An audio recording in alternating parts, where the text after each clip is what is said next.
Yes, hello, good day everyone. So today we will be discussing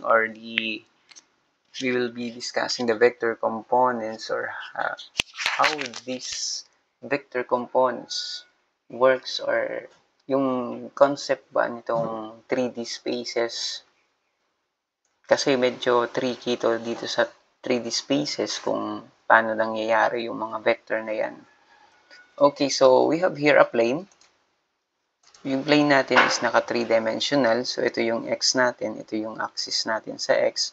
So, mula dito sa origin, papunta parang to the left, that is positive. So, mula dito naman sa origin to the right, that is negative. And dito naman sa y, papunta doon is papalayo, di ba? Papalayo siya. So, that is negative. So, dito naman, papalapit sa atin that is positive. And dito sa Z, madali kasi yung pataas, that is positive. Yung pababa, that is negative. So, yung distance natin, gumawa tayo dito ng box. Yung distance natin, that is 6 meters, and then 3.5 meters, and then 4.5 meters. So, kunwari gawa tayo ng force na diagonal. Mula sa origin, papunta dito sa edge, itong box. So, that is for 200 kilonewton. Okay, so ibig sabihin, dumadiagonal siya. Diagonal yung direction. Yung ng ating force. So, kukunin natin yung components niya along x. Diba? Doon sa x-axis na yan. And then, kunin natin yung person naman niya or components niya along y-axis or dito sa y-axis. Tapos, kunin din natin yung fz or yung force niya or components niya along z-axis. So, para ma-solve natin yan, kailangan muna natin itong triangle na nakadiagonal din sa baba.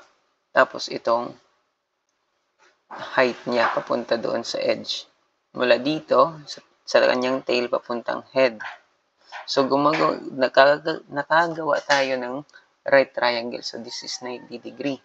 So, kailangan natin ma-solve itong distance or kailangan natin alam natin itong distance. So, kung hindi pa tayo master, mag-focus lang muna tayo dito sa baba na triangle. Okay? Kung hindi pa tayo gaanong kabihasa dito. So, focus muna natin, kunin natin itong base or itong, actually, base nitong malaking triangle, kaya lang, hypotenuse naman siya dito sa baba. Okay? So, para makuha natin dito sa baba yung hypotenuse, that is 3.5 squared plus 6 squared and then square root natin. Kasi doon yung ating rules of Pythagorean theorem sa ating formula.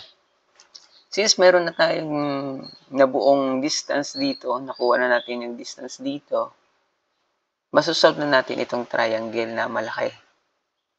Or itong dumadiagonal na triangle. Okay, so para makuha yan, given naman tayo dito ng kanyang height na 4.5. So ito magiging hypotenuse. Ito na yung magiging hypotenuse naman yan na diagonal. So that is the square root of 3.5 squared dito plus 6 squared. Ito yun. Plus 4.5 squared. Ito yan. So Pythagorean theorem lang din. So ibig sabihin, that is the value of your x squared, y squared, plus z squared. So, yun yung ating magiging diagonal. Okay? So, ilan yung ating value? That is 8.2765 meters. Okay, let us solve the value of our component f of x. So, our f of x is papunta siya, papalayo sa atin, that is negative. Actually, yung negative is yung ating unit vector dito siya, naging negative. Kaya lang, para hindi naman siya masyadong dito natin na ilagay sa ating unahan. So, that is negative 84.5768. Okay? So, ganun lang. This is x. Ito yung x natin, di ba? X. And then, the diagonal, over diagonal. Tapos, times sa force natin. Okay, so our vector components naman along y, that is 6 kasi yung x natin is, y, 6 meters, yung y natin along y siya. So that is 6 divided by 8.27 or our diagonal. That is 144.9889. And then sa FC naman, 200, yung force natin, tapos yung FC natin is 4.5 divided by the diagonal. Okay, so we have 108.7416. Kung ilalagay natin siya sa unit vector natin, that is, okay, may nakalimutan tayo dito. This would be positive. Okay, sa unit vector natin in terms, force vector, I should say. This is our force vector kasi naka-force na siya. So, yung sa ibang libro, that is F times U.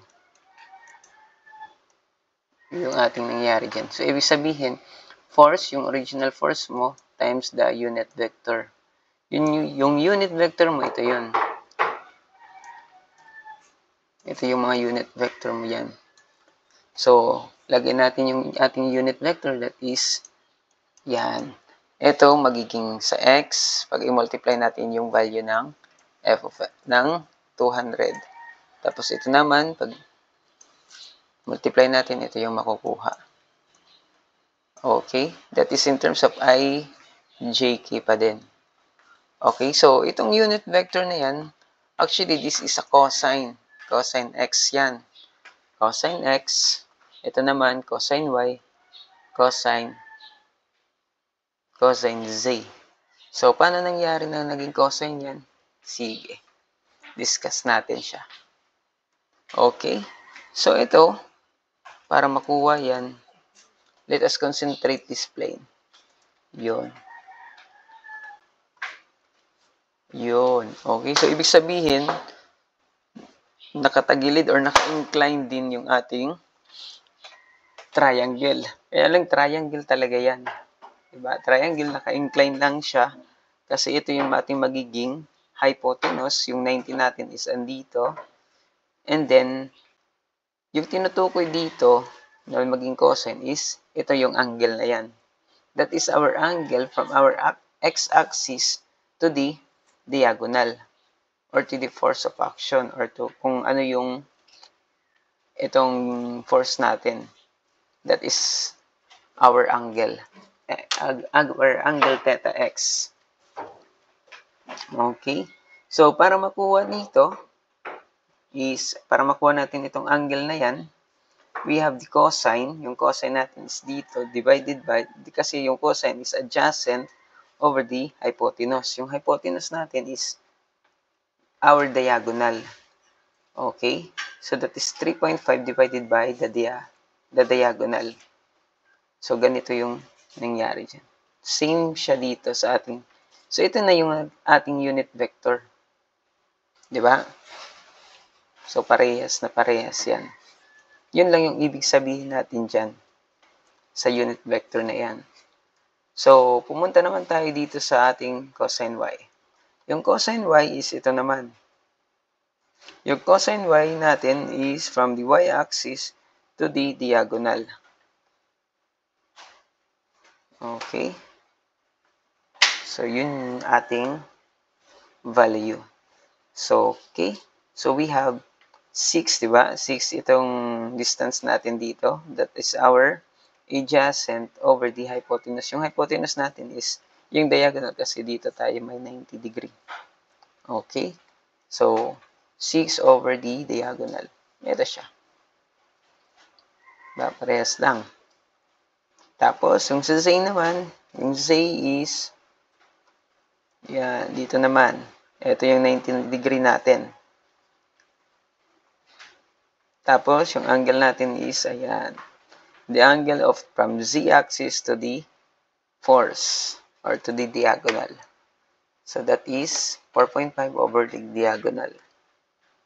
Yan. So, yun lang ating pag-solve dito sa atin. Or yun lang yung ibig sabihin ng unit vector na yan. That is, yung unit vector natin is, that is actually the cosine. Diba? That is also a cosine. Okay. I hope na may nakuha kayo dito sa ating video na ito.